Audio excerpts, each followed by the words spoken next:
So, what is noise? Well, noise has a couple of definitions in audio. The most common is unwanted sound.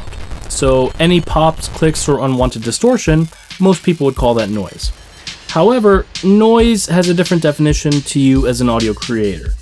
Noise is every frequency.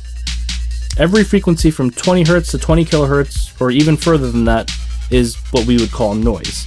So where your voice or an instrument would have a very specific set of harmonics, noise is just every frequency.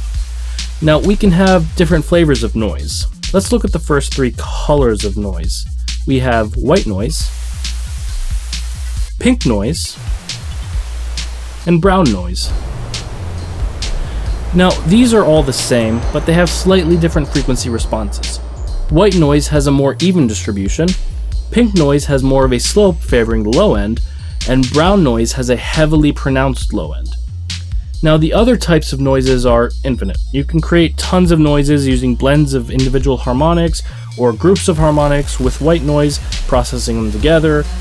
You can sample a radio static, you can sample a guitar amp and crank the gain. Seriously, don't be afraid to experiment and create weird noises. Make sure to stick around, follow or subscribe, and I'll show you everything you need to know to use these noises to add life to your projects.